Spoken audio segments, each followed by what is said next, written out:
তুমি অ্যাবর্শনটা করিয়ে ফেলো।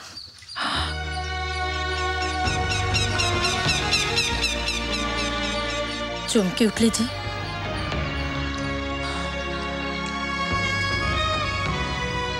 আপনিও ওদের মতো? হ্যাঁ মানিনি, আমিও ওদের মতো তোমাকে সুখী দেখতে চাই।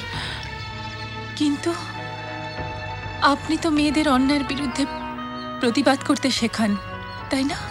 শেখাই, সভা সমিতিতে আমি প্রতিবাদের কথা বলি। ওটা সমাজসেবী উর্মিলা সান্যালকে বলতে হয়। তার মানে এই মিটিং, মিছিল, চোখের জল, বেদনা, দুঃখ সব অভিনয়? অভিনয় না বলে প্র্যাকটিস বলতে পারো। আচ্ছা, তুমি কি ভাবো এত সব মেয়েদের দুঃখ কষ্টে আমি সিরিয়াসলি কষ্ট পাই? শোনো মালিনী, সমাজে অবৈধ সন্তান নিয়ে মাথা উঁচু করে বাঁচা যায় না। কিন্তু আমার সন্তান তো অবৈধ নয়। সেদিন রাত্রে রজত আমাকে স্ত্রীর মর্যাদা দিয়েছিল।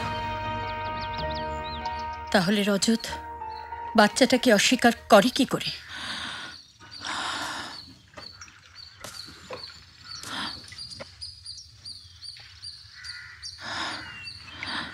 কারণ আমাদের সমাজে অ্যাবর্শনের মতো সস্তা খুনের রাস্তা খোলা আছে, তাই।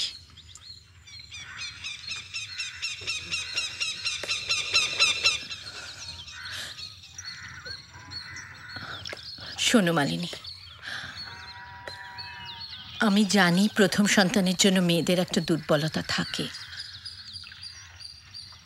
কিন্তু তুমি যদি এটাকে অ্যাক্সিডেন্ট বলে মেনে নিতে পারো।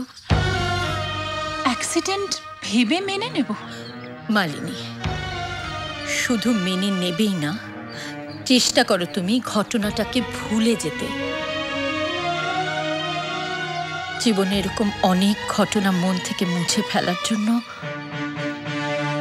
মনের মধ্যে একটা বড় ইরেজার রেখে দিতে হয়।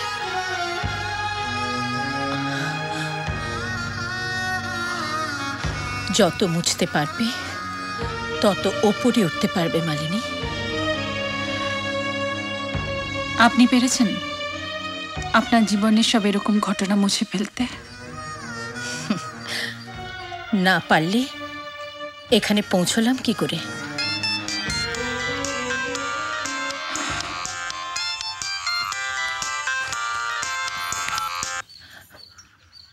এক মিনিট। হ্যালো,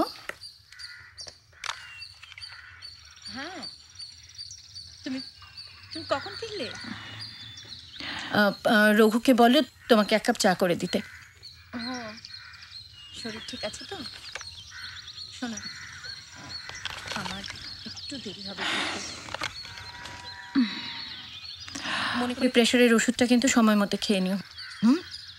একটু দেরি হবে।